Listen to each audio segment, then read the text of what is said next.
ज्या पद्धतीने आपण पाहिलं रात्रीपासून जो काही हवामान खात्यानं ठाणे जिल्ह्यात रेड अलर्ट दिला होता, त्यानंतर भिवंडी शहरामध्ये मोठ्या प्रमाणात पाणी आता बरसत आहे आणि त्यामुळे साहजिकच बाजारपेठ असेल या ठिकाणी मोठ्या प्रमाणात बाजारपेठेमध्ये पाणी शिरलेलं आहे। सकाळची वेळ आहे आणि सकाळच्या वेळेस जो बाजारपेठेमध्ये भाजीपाला विक्रेते असतात त्यांच्याकडे आसपासच्या खेड्यापाड्यातून ग्रामीण भागातून किंवा शहरातील किरकोळ व्यापारी जे आहेत ते या ठिकाणी भाजी खरेदीसाठी येत असतात आणि त्यांना मोठ्या प्रमाणावरती या आता असुविधेचा सामना करावा लागतोय। आपण जर पाहिलं तर आपल्यासोबत काही खरेदीदार इथं आलेले आहेत। कहाँ से आप आए और क्या क्या तकलीफ हो रहा है? तकलीफ क्या, पानी भर गया पूरा, बिल्कुल पानी भरा है, घुटना भर पानी है और भाजी पालक सब भाग रहा है, सामने वाले को तकलीफ हो रहा है।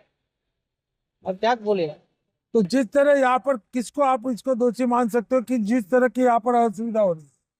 अब दोषी क्या माने, ऊपर से बारिश हो रहा है तो किसी को तो अब क्या बात दोषी माने। अपना ये है जो गटर का साफ किया रहना चाहिए, नाला साफ करना चाहिए पहले, बारिश से पहले करना चाहिए। और ऊपर वाला बारिश हो ही रहा है तो अब क्या किसी को तकलीफ देगी, जो सामने वाले का तो गटर नाला जो साफ नहीं रहेगा तो तकलीफ होगा।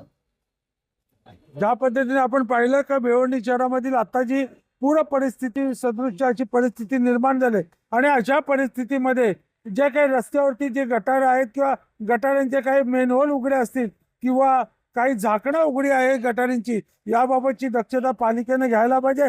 त्यासाठी आपत्कालीन यंत्रणा या ठिकाणी सज्ज पाहिजे, परंतु कुठेही आपत्कालीन यंत्रणाचे कर्मचारी दिसून येत नाहीत। भिवंडीहून संजय भोयर, TV9 मराठी।